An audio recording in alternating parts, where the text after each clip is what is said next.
వి minus U. మూమెంటంలో changes అనేవి జరిగినాయి. మూమెంటంలో చేంజ్ అనేది జరిగింది. సో ఇనిషియల్ మాస్ ఎంత ఎమ్, యూ వెలాసిటీతో మూవ్ అవుతుంది. సో దానికి along the direction of velocity acceleration ఇచ్చాం. వెలాసిటీ డైరెక్షన్లో యాక్సలరేషన్ ఇచ్చాం. సో వెలాసిటీ ఏమైంది, వి నుంచి యూకి ఇంక్రీజ్ అయింది. వెలాసిటీ ఇంక్రీజ్ అయింది. ఓకే. ఇనిషియల్ మూమెంటం ఎంత, ఎంయు. ఫైనల్ మూమెంటం ఎంత, M V. Initial momentum M U, final momentum M V. So మనకేం కావాలి, చేంజ్ ఇన్ మూమెంటం కావాలి. Change in momentum, final momentum minus initial momentum. So final momentum ఎంవిగా రాసాం మనం, ఇనిషియల్ మూమెంటం ఎంయుగా రాసాం. మరి రెండిట్లో ఎం కామన్గా ఉంది కాబట్టి ఎం బయట తీసాను. Initial final momentum minus initial momentum V minus U ఇలా వచ్చింది. ఓకేనా, క్లియర్? రైట్. ఒక చిన్న క్వశ్చన్, మూమెంటంలో చేంజ్ ఎందుకు వచ్చింది, ఎప్పుడు వచ్చింది? యాక్సలరేషన్ ఇచ్చాం కాబట్టి వచ్చింది. ఇన్ కేస్ కనుక యాక్సలరేషన్ ఇవ్వాలా, నువ్వు యాక్సలరేషన్ ఇవ్వాలా, మరి మూమెంటంలో చేంజ్ అనేది ఉంటుందా? ఓకేనా, యాక్సలరేషన్ ఇచ్చావు కాబట్టి మూమెంటంలో చేంజ్ వచ్చింది. ఓకేనా, యాక్సలరేషన్ ఇచ్చావు కాబట్టి మూమెంటంలో చేంజ్ వచ్చింది. ఇన్ కేసు యాక్సలరేషన్ ఇవ్వలేదనుకో, అప్పుడు మూమెంటంలో చేంజ్ ఉంటుందా? ఓకేనా, క్లియర్? అర్థమవుతుంది కదా? ఇప్పుడు నేను దీన్ని ఏమంటున్నానంటే net external force is zero అంటున్నాను నేను. నెట్ ఎక్స్టర్నల్ ఫోర్స్ న్యూటన్ చెప్పాడు ఆల్రెడీ మనకి, F equal to M A. Acceleration ఇవ్వాలి అంటే ఫోర్స్ అప్లై చేయాలి. యాక్సలరేషన్ ఇవ్వాలి అంటే ఫోర్స్ అప్లై చేయాలి, గుర్తుపెట్టుకో. ఇక్కడ యాక్సలరేషన్ ఇచ్చావు అంటే ఫోర్స్ అప్లై చేసామని మీనింగ్. ప్రతిసారి మనం ఫోర్స్ అప్లై చేస్తున్నాము అని చెప్పుకోలేము ప్రతిసారి, అందుకని సింపుల్గా యాక్సలరేషన్ ఇస్తున్నాం అని చెప్తున్నాము. ఓకేనా?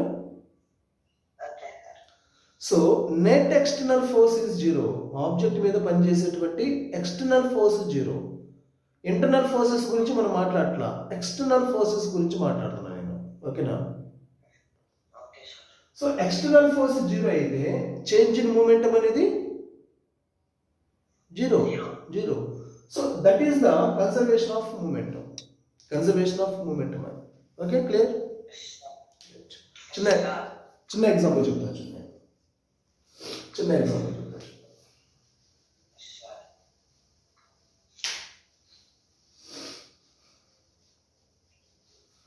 టూ బాడీస్ తీసుకున్నాను. తీసుకో. ఇది ఒక బాడీ ఏ, ఇది ఇంకొక బాడీ బి. ఏ అనే బాడీ, బి అనే బాడీ. సో ఏ అనేది m1 మాస్ కలిగి ఉంది. దీని యొక్క వెలాసిటీ u1. ఓకేనా? అండ్ m2 బాడీ యొక్క మాస్, బి బాడీ యొక్క మాస్ m2 అండ్ దీని యొక్క వెలాసిటీ u2. ఓకేనా, క్లియర్? రైట్. సో మూమెంటం ఏ ఒక momentum product of mass and velocity. Okay, clear? Momentum of B ఎంత మనకి, m2 u2. ఓకేనా, క్లియర్? సో ఈ ఏ ఒక మూమెంటము m1 u1, బి యొక్క momentum m2 u2. Okay, clear ఇంతవరకు? రైట్. సో ఇక్కడ నేను ఒక చిన్న అసంప్షన్ తీసుకుంటాను. u1 is greater than u2. అంటే ఏ బాడీ చాలా ఫాస్ట్గా మూవ్ అవుతుంది, బి అనేది స్లోగా మూవ్ అవుతుంది. ఏ ఏమో చాలా ఫాస్ట్గా మూవ్ అవుతూ వస్తుంది, బి ఏమో స్లోగా మూవ్ అవుతుంది. ఓకేనా? సో ఏం జరుగుతుంది, ఏ అనేది వెనకాల నుంచి బి నుంచి కొలిషన్ చేస్తుంది. బి స్లోగా వెళ్తుంది, ఏ ఫాస్ట్గా వస్తుంది, కొలిషన్ చేసేస్తుంది. ఓకేనా, క్లియర్? అంటే బి వెళ్తుంది, బిని ఏ వెనకాల నుంచి వచ్చి ఒక కొలిషన్ చేసింది, కొట్టేసింది. అంటే ఫోర్స్ అప్లై చేసినట్టేగా. కొలిషన్ చేయడం అంటే ఫోర్స్ అప్లై చేసినట్టేగా. ఫోర్స్ ఆన్ బి మీద ఫోర్స్ అప్లై అయింది. ఎవరు అప్లై చేశారు? A. Force on B due to A. ఓకేనా క్లియర్? అదే రైట్. మరి అట్లనే B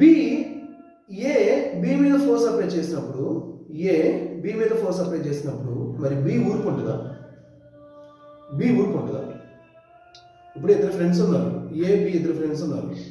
A అనేవాడు B1 కొట్టాడు, మరి B ఊరుకుంటాడా? ఊరుకోడు కదా, ఇడుగు మళ్ళీ తిరిగి టప్పిమని కొడతాడు. మరి B ఊరుకుంటుంది ఇక్కడ? ఊరుకోదు. ఇది కూడా ఏం చేస్తుంది, మనకి ఫోర్స్ అప్లై చేస్తుంది. Force on A due to B. Force on A due to B.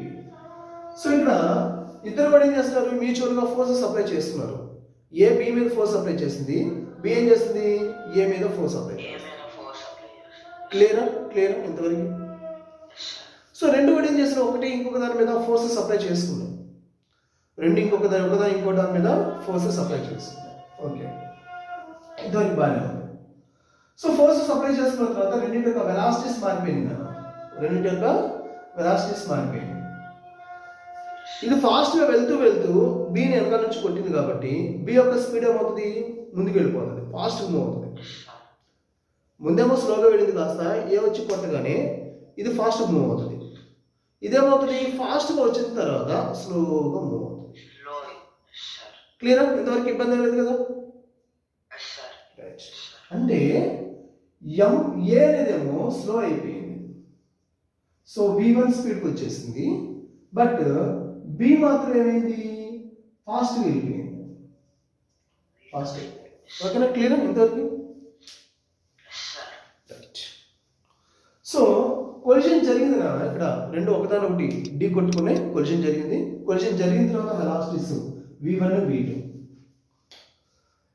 So initial moment ఏమో M1 U1 M2 U2 initial moment. Final moment ఏంటి, M1 V1 M2 V2. ఓకేనా? Clear? So final moment PA dash M1 V1 PB dash equal to M2 V2. ఓకేనా? Clear అమ్మా? So ఇక్కడ ఈ రెండింటిని మనం A అలానే B ఈ రెండింటిని మనం ఒక సిస్టమ్ లాగా కన్సిడర్ చేసుకుంటే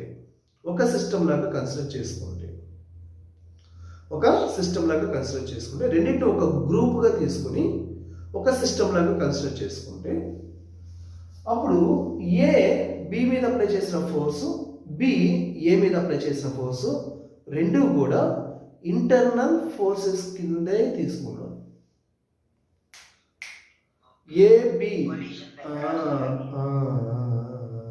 AB రెండు కూడా మనం ఐసోలేటెడ్ సిస్టమ్గా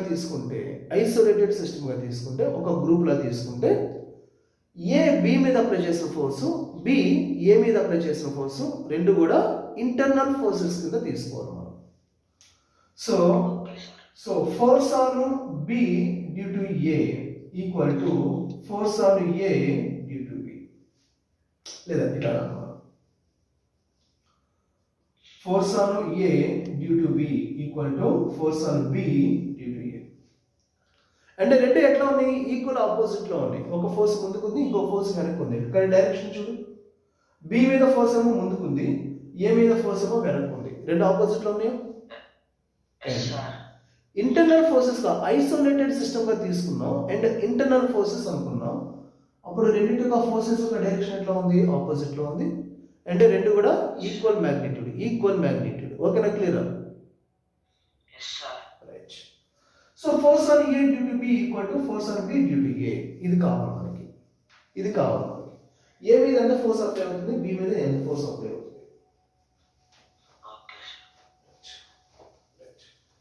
సో A మీద ఎంత ఫోర్స్ అప్లై అయింది, B మీద ఎంత ఫోర్స్ అప్లై అయింది మనకి తెలియాలి అని అంటే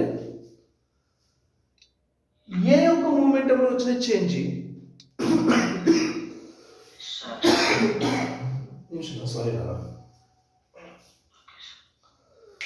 A మీద ఎంత ఫోర్స్ అప్లై అయింది తెలియాలి అని అంటే ఏ బాడీలో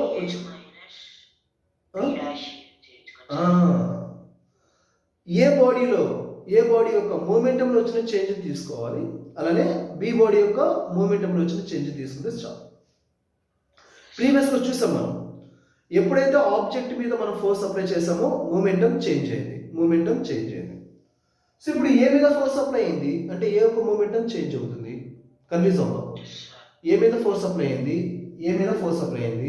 అంటే ఏ యొక్క మూమెంటం చేంజ్ అయిందా? ఓకేనా? సో ఎంత ఫోర్స్ అప్లై చేసాం, ఎంత ఫోర్స్ అప్లై అయింది అని అంటే మూమెంటంలో వచ్చిన చేంజ్ చూసుకుంటే చాలు. ఓకేనా? క్లియరా? మరి బి మీద కూడా ఫోర్స్ అప్లై అయిందిగా, అంటే ఎంత ఫోర్స్ అప్లై అయింది తెలియాలి అంటే బి యొక్క మూమెంటంలో వచ్చిన చేంజ్ చూస్తే చాలు. ఓకేనా? క్లియరా? కన్ఫ్యూజన్ ఏం లేదు కదా? అర్థం కావట్లేదు కదా? క్లియరా? సో ఏ మీద ఎంత ఫోర్స్ అప్లై అయింది అంటే ఏ యొక్క మూమెంటంలో వచ్చిన చేంజ్ కావాలి మనకి. ఏ యొక్క final momentum minus initial momentum. Final momentum ఎంత? P A dash minus initial momentum ఎంత? P A equal to minus B మీద ఎంత ఫోర్స్ అప్లై అయింది తెలియాలి అంటే బి యొక్క మూమెంటంలో వచ్చిన చేంజ్ చూడాలి మనం. బి యొక్క final momentum PB dash minus initial momentum PB. ఓకేనమ్మా? సో చూడు, ఇదంతా రాస్తున్నాను, పిఏ డాష్ మైనస్ పిఏ ఇంతే రాస్తాను, minus PB dash minus into minus plus నేనా? అక్కడ ఫార్ములాలో FAB -BA అని రాశారు కదా సార్, అటువైపు ఓన్లీ FBA కి ఎందుకు మైనస్ పెట్టారు సార్? దీనికి ఎందుకు పెట్టలేదంట? పెట్టుకో, నీ ఇష్టం, చాయిస్. నేనేమంటున్నాను, ఇప్పుడు రెండు ఫోర్సెస్ ఉన్నాయి కదా, ఒక ఫోర్స్ ఇటు పని చేస్తుంది, ఇంకో ఫోర్స్ ఇటు పని చేస్తుంది, రెండు ఆపోజిట్ పని చేస్తున్నాయి. ఒక్కదాన్ని పాజిటివ్ తీసుకో, ఇంకోటి ఏమవుతుంది ఆటోమేటిక్గా? సో నేను ఒకటి పాజిటివ్ అనుకున్నాను, రెండోదాన్ని నేను నెగిటివ్ అనుకున్నాను, చాయిస్ లేదు, నువ్వు కూడా అనుకోవచ్చు. ఇది పాజిటివ్, ఇది నేను పాజిటివ్ అనుకున్నాను, ఆటోమేటిక్ ఇదేమవ్వాలి? నెగిటివ్ అవ్వాలి, ఆపోజిట్ కాబట్టి నెగిటివ్ అవ్వాలి. లేదా నువ్వు ఇది పాజిటివ్ తీసుకో, ఇది నెగిటివ్ కావాలనుకుంటావా? తీసుకో, ఇది పాజిటివ్ తీసుకో, సరే నువ్వు తీసుకుంటాను, ఇది నెగిటివ్ తీసుకో, ఇచ్చే ఇబ్బంది అండి. ఇది మైనస్ పెట్టాను, ఇది పాజిటివ్ పెట్టాను, ఇది ఇంతే ఉంటుంది, ఇది మైనస్ వస్తుంది. ఫోర్స్ అనేది వెక్టర్ కాబట్టి నాన్న మనం ఒకటి పాజిటివ్ అనుకున్నప్పుడు రెండో దాన్ని నెగిటివ్ అనుకోవచ్చు, ఇబ్బంది ఏం లేదు. సో ఇప్పుడు ఇదేమవుతుంది? మైనస్ అవుతుంది, ఇదేమవుతుంది? ప్లస్ అవుతుంది. ఇంతవరకు క్లియర్? రైట్. సో మనం ఏం చేద్దామంటే ఇనిషియల్ మూమెంటమ్స్ అన్ని ఒకవైపు తెద్దాం, ఫైనల్ మూమెంటమ్స్ అన్ని ఇంకో వైపు తీసుకుందాం. ఇనిషియల్ మూమెంటం ఎంత? పిఏ పిబి, ఈ రెండు ఒకవైపు ఉంచుకుందాం. ఫైనల్ మూమెంటం ఏంటి? PA dash PB dash final momentum, అవి ఇంకో వైపు తీసుకుందాం. ఓకేనా? క్లియర్? రైట్. ఇక్కడ పిఏ ఉంది కదా, దీన్ని ఇక్కడ వచ్చేసి మైనస్ పిబి ఉంది కదా, దాన్ని తీసుకురా. మైనస్ పిబి ఇటు వస్తే ప్లస్ పిబి అవుతుంది. So PA plus PB equal to PB dash ఇక్కడ ఉంది కదా, PB dash minus PA dash ఉంది కదా, దాన్ని అవతల తీసుకుందాం, ప్లస్ పిబి డాష్. ఓకేనా? సో పిఏ కామా పిబి అనే ఏంటి? ఇనిషియల్ మూమెంటమ్స్, రెండు కూడా కొలిషన్ జరగడానికి ముందు ఉన్నటువంటి ఇనిషియల్ మూమెంటమ్స్. ఇక్కడ PA dash, sorry, PA dash PB dash రెండు కూడా ఏంటి? ఫైనల్ మూమెంటమ్స్, కొలిషన్ జరిగిన తర్వాత ఉన్నటువంటి ఫైనల్ మూమెంటమ్స్. సో ఇక్కడ కొలిషన్ జరిగినటువంటి విషయం అనేది ఇంటర్నల్, రెండు బాడీస్ యొక్క ఇంటర్నల్. సో ఇంటర్నల్ కాబట్టి రెండింటి యొక్క ఇనిషియల్ మూమెంటం ఎంతైతే ఉందో రెండింటి యొక్క ఫైనల్ మూమెంటం కూడా అదే ఉంది. సో ఈ విషయాన్ని మనం ఏమంటామంటే కన్సర్వేషన్ మూమెంటంలో చేంజెస్ ఏమైనా జరిగినాయా? టోటల్ మూమెంటం, ఇండివిజువల్ మూమెంటం కాదు, జాగ్రత్తగా గమనించు. ఏ ఒక్క మూమెంటమో బి యొక్క మూమెంటమో కాదు, ఇండివిజువల్ కాదు, ఏబి రెండు సిస్టమ్గా తీసుకున్నాం కాబట్టి ఈ సిస్టమ్ యొక్క మూమెంటం ఏమైనా చేంజ్ వచ్చిందా? లేదుగా, చేంజ్ రాదు. ఓకేనా? క్లియర్? సో ఈ విషయం మనం ఏమంటున్నాం అంటే కన్జర్వేషన్ ఆఫ్ మూమెంటం. ఓకేనా? సో నెక్స్ట్ చూసుకున్నాం ఒకసారి. ఇంపల్స్.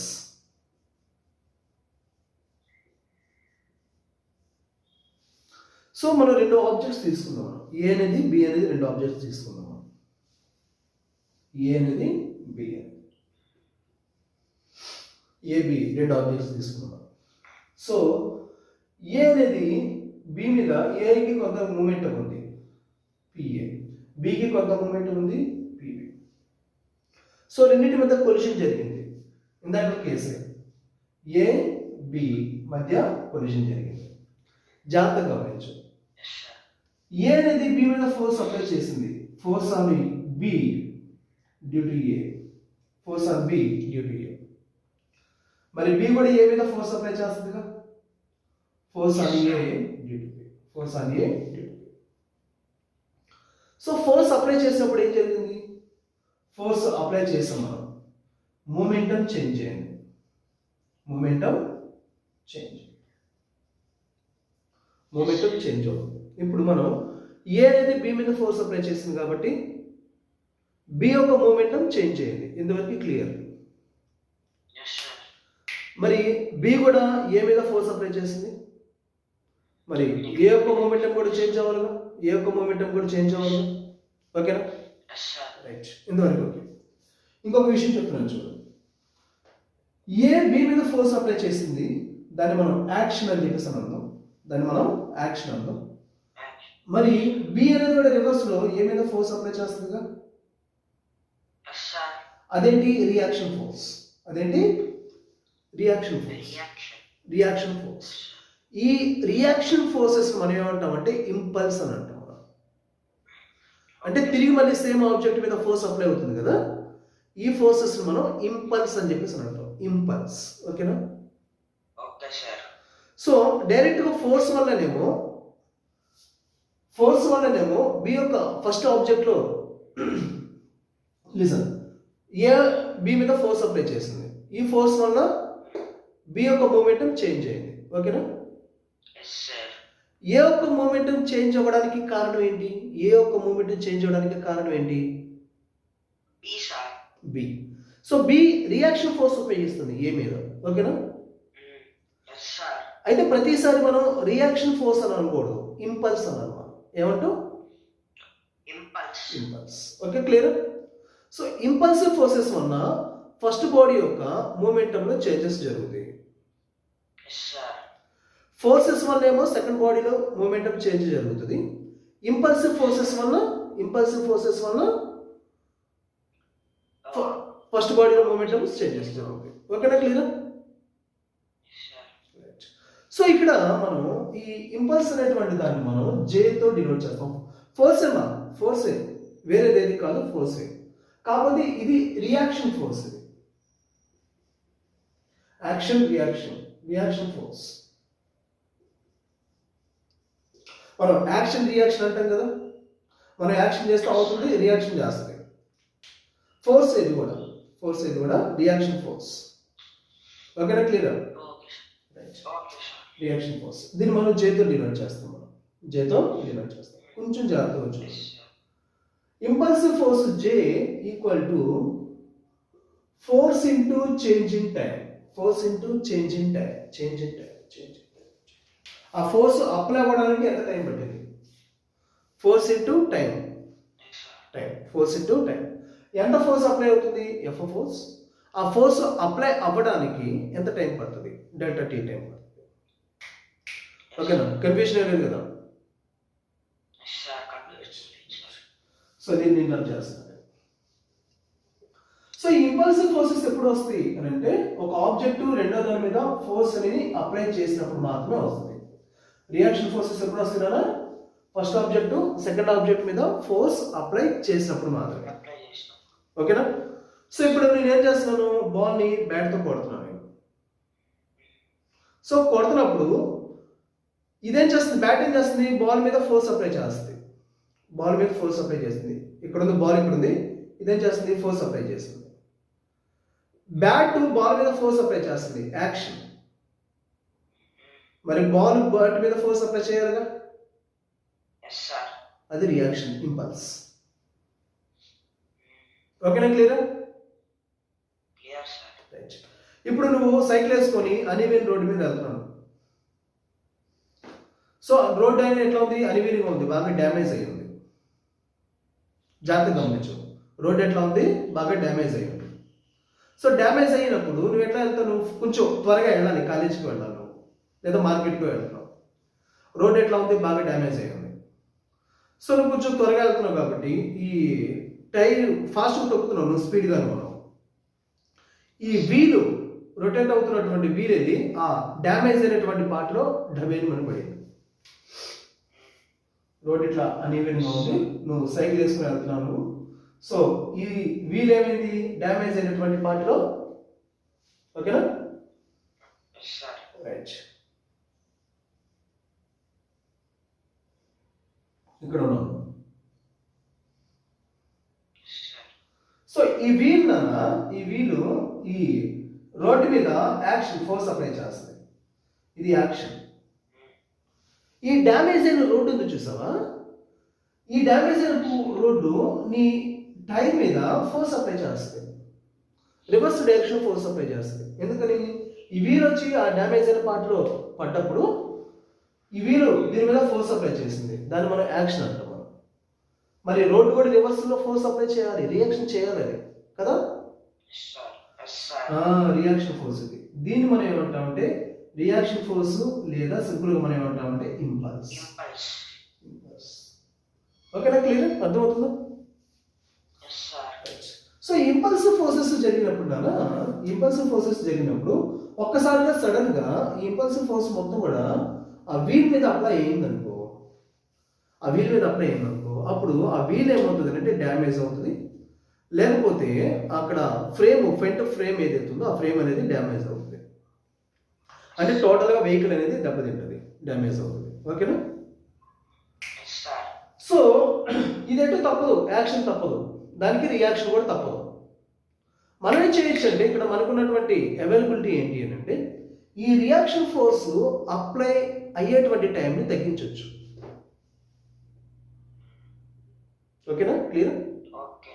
ఈ రియాక్షన్ ఫోర్స్ ఏదైతే ఉందో అప్లై అయ్యే టైంని మనం తగ్గించవచ్చు, డిక్రీజ్ చేయొచ్చు.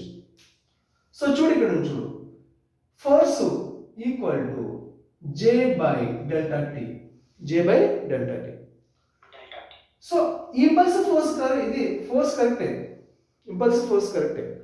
కాబట్టి ఆ ఫోర్స్ అప్లై అయ్యే టైంలో మనం ఏం చేయొచ్చు, డిక్రీజ్ చేయొచ్చు. ఎందుకని, ఫోర్స్ టైం రెండు ఎట్లా ఉంది, ఇన్వర్స్ ప్రపోర్షనల్ ఉంది. టైం పెరిగిందనుకో ఆ వీలు రిసీవ్ చేసుకునే ఫోర్స్ తగ్గిపోతుంది. ఇన్వర్స్ కదా, ఒకటి పెరిగిందంటే ఇంక రెండు తగ్గాలి. టైం పెరిగితే ఫోర్స్ ఏమవుతుంది, ఆటోమేటిక్గా డిక్రీజ్ అవుతుంది. టైం పెంచాలి. ఇప్పుడు నువ్వు వెళ్ళి ఆ అన్ఈవెన్ రోడ్లో పడ్డప్పుడు డబేర్మని ఒక్కసారిగా ఫోర్స్ అవటం కంటే ఫోర్స్ నువ్వు అప్లై చేసావు, రిసీవ్ చేసుకునేటప్పుడు స్లోగా రిసీవ్ చేసుకున్నావు అనుకో, ఇంపాక్ట్ ఏమైనా ఉంటుందా? ఇప్పుడు ఫర్ ఎగ్జాంపుల్ నువ్వు ఏదన్నా స్పాంజ్ మీద కానీ పరుపు మీద కానీ కొంచెం హైట్ నుంచి నువ్వు దూకావు అనుకో, పెద్ద దెబ్బ ఏమైనా తగిలిద్దా? ఎందుకు, నువ్వు ఫోర్స్ అప్లై చేసావు, స్పాంజ్ మీద లేదా ఇసుక మీద నువ్వు ఫోర్స్ అప్లై చేసావు, ఓకే, బాగానే ఉంది. మళ్ళీ నువ్వు ఫోర్స్ రిసీవ్ చేసుకుంటున్నావా? లేదు, అక్కడ నీ మీద ఫోర్స్ అనేది రిసీవింగ్ లేదు అక్కడ. ఓకేనా, ఆ స్పాంజ్ కానీ ఇసుక కానీ ఫోర్స్ అప్లై చేయలేదు నీ మీద, అంటే రియాక్షన్ ఫోర్స్ అనేది లేదు, ఇంపల్సివ్ ఫోర్స్ అనేది లేదు, చాలా తక్కువ అక్కడ. అదే కనుక మనం సిమెంట్ గచ్చు కానీ లేకపోతే తార్ రోడ్ లాంటి దాని మీద మనం పొరపాటున దూకామనుకో కంపల్సరీగా దెబ్బ తగులుతుంది. అవునా? ఎందుకని, మనం ఎంత ఫోర్స్ అప్లై చేసామో అంతే రియాక్షన్ ఫోర్స్ రిసీవ్ చేసుకుంటాం. ఓకేనా?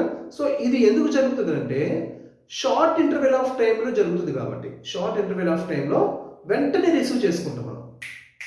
మనం అప్లై చేసిన ఫోర్స్ని వెంటనే రిసీవ్ చేసుకుంటాం కాబట్టి పెయిన్ వస్తుంది. మనం అప్లై చేసిన ఫోర్స్ని రిసీవ్ చేసుకోవడానికి మనం అప్లై చేసాం, బట్ రిసీవ్ చేసుకోవడానికి ఎక్కువ టైం తీసుకున్నాం అనుకో, మనం ఫోర్స్ అప్లై చేసాం, బట్ రిసీవ్ చేసుకోవడానికి ఎక్కువ టైం తీసుకున్నాం అనుకో, ఫోర్స్ తగ్గిపోయింది. టైం పెరిగిందంటే ఫోర్స్ ఏమవుతుంది, తగ్గింది. అర్థమవుతుందా? Yes sir. Right. So time పెంచాలి, ఫోర్స్ తగ్గించాలి. దీనికోసం మనం ఏం చేస్తామంటే ఈ ఫ్రంట్ వీల్కి రెండు వైపులో కూడా షాక్ అబ్జార్బర్స్ అనే వాటిని మాట్లాడతాం. షాక్ అబ్జార్బర్స్ అనే వాటిని మాట్లాడతాం. సార్. ఓకేనా? బైక్ ఉంది, బైక్ ఫ్రంట్ వీల్ రెండు వైపులో కూడా మనకి స్ప్రింగ్స్ కానీ లేదా సిలిండ్రికల్ పైప్స్ ఉంటాయి. బ్యాక్ వీల్ దగ్గరికి వచ్చేకేమో స్ప్రింగ్సే ఉంటాయి కంపల్సరీగా. ఏదన్నా ఫర్ ఎగ్జాంపుల్ అలివేన్ రోడ్లో వెళ్ళేటప్పుడు ఆ డ్యామేజ్ అయిన పార్ట్లో వీల్ పడ్డప్పుడు అది ఎట్లా లోపలికి వెళ్ళి పైకి వచ్చేటప్పటికి ఆ స్ప్రింగ్స్ ఏమవుతుంది, ఫస్ట్ కంప్రెస్ అవుతుంది అండ్ రిలాక్స్ అవుతుంది. కంప్రెస్ అయ్యి రిలాక్స్ అవుతుంది. అంటే ఈ ఇంపల్స్ ఫోర్స్ని ఎవరు రిసీవ్ చేసుకుంటారు? ఫస్ట్ ఈ షాక్ అబ్జర్వర్ రిసీవ్ చేసుకుంటారు. Yes sir. ఇంపల్సివ్ ఫోర్స్ని ఎవరు రిసీవ్ చేసుకుంటారు? Shock absorber. షాక్ ఇది రిసీవ్ చేసుకొని ఫస్ట్ ఇది ఏమవుతుంది, కంప్రెస్ అవుతుంది. కంప్రెస్ అయ్యి మళ్ళీ రిలాక్స్ అవుతుంది. ఈ కంప్రెస్ అయ్యి రిలాక్స్ అవ్వడానికి టైం పడుతుంది. Yes sir. ఆ టైం పెరిగలేకే ఆ వెహికల్ మీద లేదా ఆ వెహికల్ మీద ఎవరైతే ట్రావెల్ చేస్తున్నారో వాళ్ళ మీద అప్లై అయ్యేటువంటి ఫోర్స్ అనేది డిక్రీజ్ అవుతుంది. Okay sir. ఓకేనా? ఇది షాక్ అబ్జర్వర్స్. ఇంపల్సివ్ ఫోర్స్ నుంచి మనకు ఉన్నటువంటి యూజ్ ఇది. ఓకేనా? Yes sir. సో ఇంపల్సివ్ ఫోర్సెస్ని రియాక్షన్ ఫోర్సెస్ని డిక్రీజ్ చేయడం కోసం రియాక్షన్ ఫోర్సెస్ని డిక్రీజ్ చేయడం కోసం మనం ఏం చేస్తామంటే టైం పెంచాలి. టైం పెంచడం కోసం మనం ఏం చేస్తాం, షాక్ అబ్జర్బర్స్ని యూజ్ చేస్తాం. మోటార్ వెహికల్స్కి, బైక్ కానీ, కార్ కానీ, బస్ కానీ. ఓకేనా? ఈవెన్ ట్రైన్స్ కూడా ఉంటాయి. Shock absorbers. ఓకేనా? క్లియర్? నెక్స్ట్ చూడాలి, ఇది పక్కన పెడుతున్నాను కొంచెం సేపు. నేను ఇక్కడికి రావస్తాను. ఫోర్స్ F = ఎలా రాయించినాను మనం?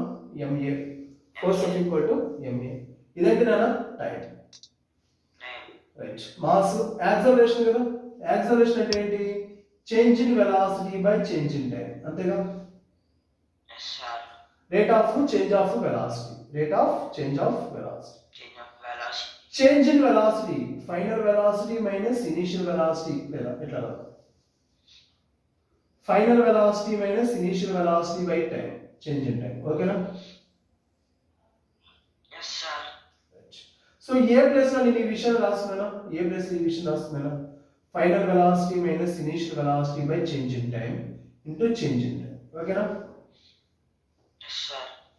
టైం క్యాన్సిల్ చేస్తున్నాం అనుకున్నాను. Mass into final velocity minus initial velocity. ఓకేనా? So m into final velocity, mass into initial velocity. ఓకేనా? సో ఇదేంటి? Final momentum minus initial momentum. అంతేనా? ఓకే. ఇప్పుడు మనం ఇంపల్స్ అనేటువంటి దాన్ని మనం ఎలా రాయొచ్చు? చేంజ్ ఇన్ మూమెంటం చెప్పొచ్చు మనం. Change in momentum. So impulse అనే దాన్ని మనం ఏం చెప్పొచ్చు? Change in moment. ఓకేనా? క్లియర్? ఓకేనా? చూడు ఒకసారి చూడు.